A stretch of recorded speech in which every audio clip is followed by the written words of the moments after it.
team. I'm blessed with a great team. They share that passion as well.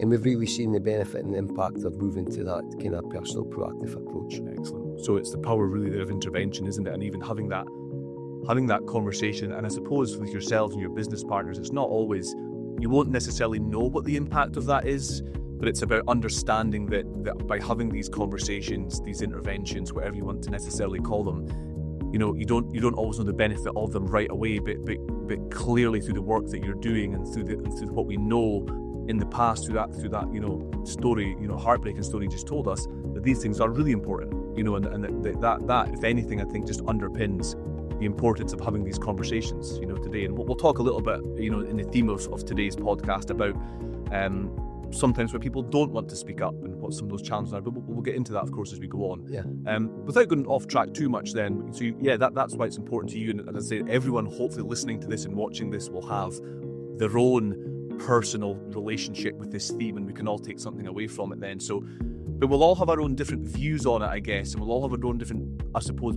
maybe sometimes our bias or unconscious bias in terms of how these things should be managed, dealt with, the ability to speak up and so on.